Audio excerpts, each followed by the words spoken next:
अरे सॉरी, भावनगर।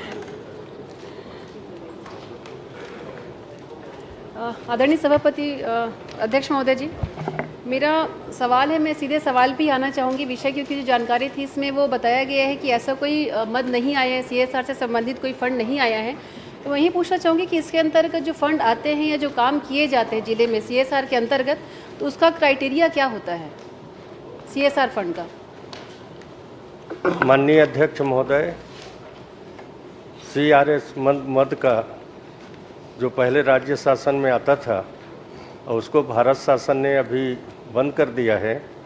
सीधा कंपनी के द्वारा वहाँ के क्षेत्र के निवासियों मांग के अनुसार वो काम करते हैं। हम लोगों के पास CRS का फंड नहीं आता, हम लोग का अधिकार भी नहीं है उसमें।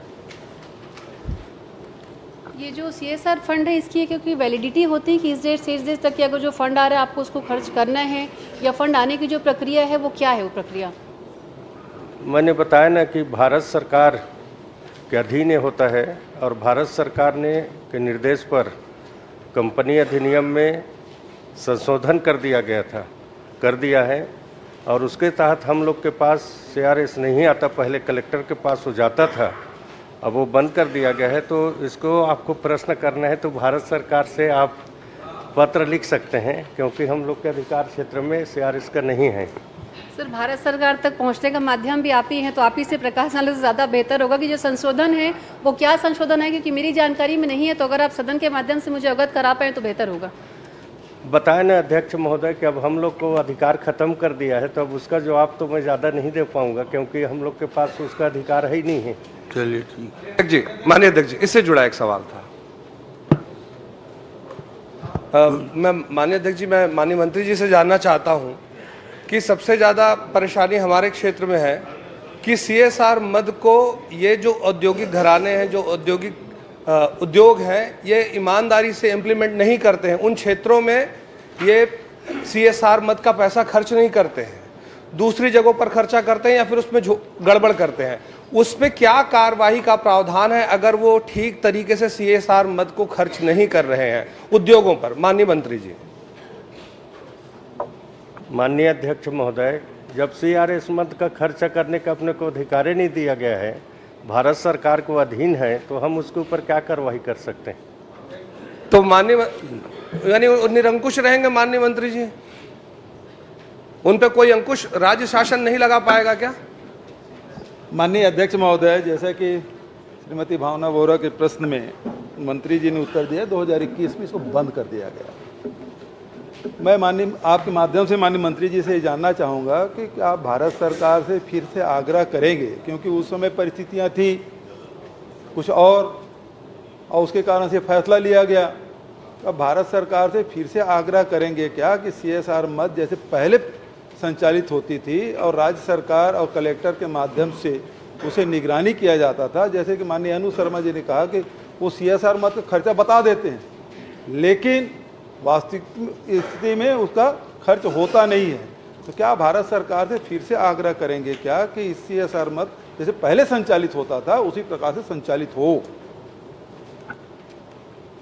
माननीय अध्यक्ष महोदय, आप कहें तो मैं पूरा पढ़ के बता दूं। भारत सरकार का जो निर्देश है, नहीं, वो दूसरा प्रश्न है। इनका कहना है कि क्या आप आग्रह करेंगे कि जो निर्देश केंद्र सरकार ने दिया था पूर्ववत उसको क्या जारी रखेंगे?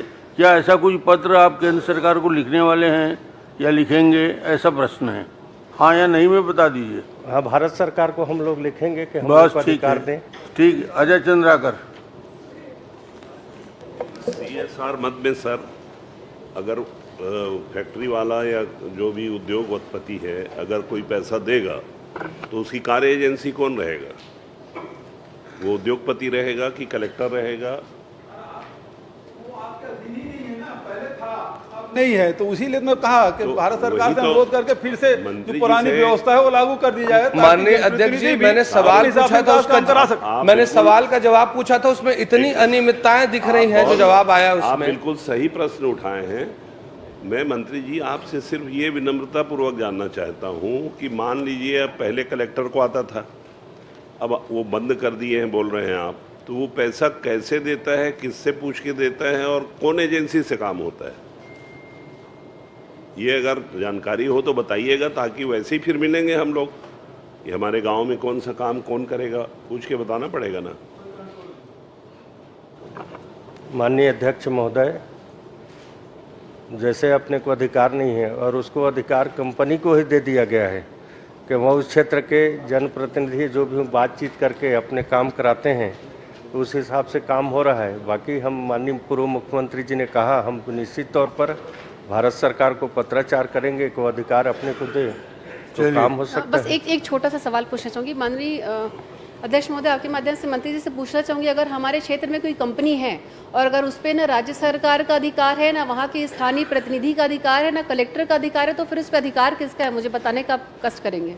और जैसे आपने भी बोला कि उस पर हमारा अधिकार नहीं है उस कंपनी पे, तो उस कंपनी में किसका अधिकार है? क्या हमको कहीं अप्रोच करने हैं तो हम डायरेक्ट भारत सरकार के पास तो जा नहीं सकते, हमको एक चैनल के थ्रू ही आना पड़ेगा, तो उस पर अधिकार किसका है? माननीय अध्यक्ष महोदय, मैंने पहले कहा कि भारत सरकार के अधिकार है। अब उस अधिनियम में संशोधन भारत सरकार ने किया है, तो उसके लिए हम मांग करेंगे भारत सरकार को अधिकार अपने को दो, ताकि हमारे जनप्रतिनिधि अपने